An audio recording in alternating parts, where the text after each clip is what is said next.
Chapter 4. Boy! Where are you, boy? I'll wring your ugly neck. Wild Boy lay flat on one of the caravan roofs. His heart pounded so hard he was sure it would give him away. He didn't move, didn't even breathe. Below, Augustus Finch stalked along the back of the vans. The web of scars flushed across the showman's face, and a glob of spit hung like a spider from his chin. He limped painfully from the cut on his foot. The glass shard that had inflicted the wound was gripped in his hand, ready to use in revenge. "You'll be back," he screamed. "You hear me, you ugly mutt? You'll be back, 'cause where else has a freak like you got to go? But you won't need to worry about your hair no more, 'cause I'm going to skin you alive." Wild Boy's face burned with anger. He wanted to leap from the van and smash the showman to the ground, but this time he fought back the rage. He'd been lucky against Finch in the van and knew that only a fool would challenge him twice in one night. So he lay still. As rainwater from the roof seeped through his coat and soaked the hair on his chest, he lay still until the showman was gone and his cries were drowned by the roar of the fair. Even then, Wild Boy didn't move. He was trying not to cry. He'd spent his whole life not crying, no matter how badly he'd been treated or teased. But he was so scared right then. He'd never seen Finch that angry. If he went back, the showman would beat him to within an inch of his life, and he wouldn't care that the star of his show wouldn't perform for a week. He pulled his coat tighter as an icy wind swept over the rooftops. He knew that he had to go back. What else could he do? Certainly nothing normal. A freak show was the only life someone like him was good for. One or two freaks had got away to run their own shows, but first they'd saved up money to rent a van and a horse. Wild Boy hadn't earned a single penny during this time with Finch. Unless he could steal some money. How hard could it be? He just had to find the right target, someone who wouldn't miss a few pennies from their pocket. He slid to the edge of the roof, his sharp eyes raking the crowds. From here he could see all the way to the circus tent at the end of the path, a swirl of colour against the soot-black sky. There were hundreds of people down there. He saw a beggar with a sign saying "Shipwrecked Sailor," whom he could tell had never been to sea.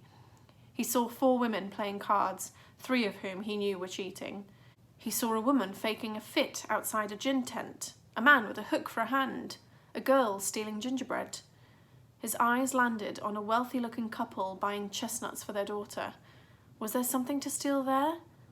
No, they only looked wealthy. The mother's ears were pierced, but she wasn't wearing earrings even though the family was all dressed up.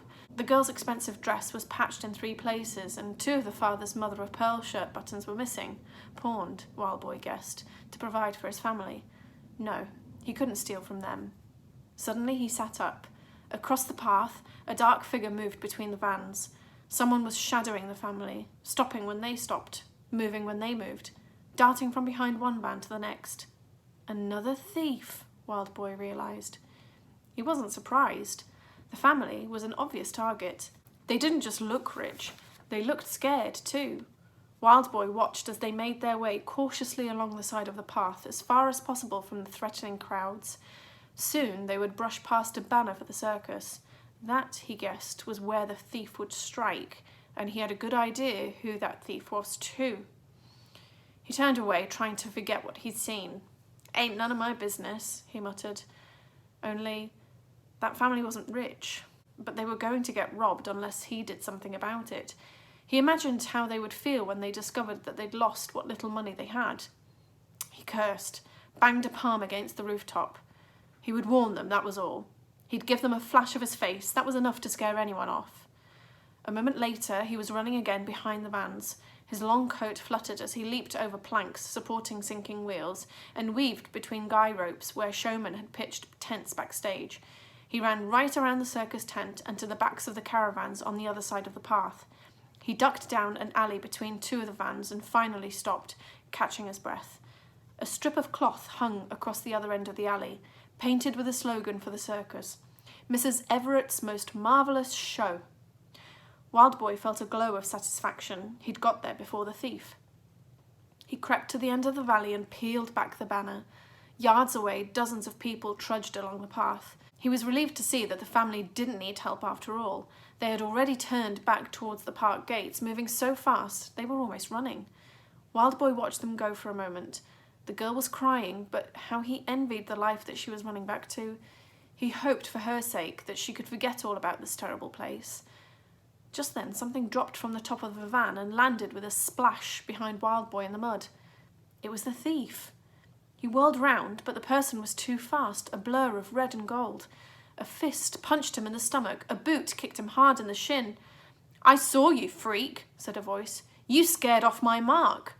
Before Wild Boy could react, the thief leaped over him in a single acrobatic bound. He turned to fight, but again he was too slow, and the thief booted him painfully in the backside. He staggered forward. His head whacked against one of the caravan walls, and he tumbled into the mud. The boots squelched closer. "And now you're going to pay,"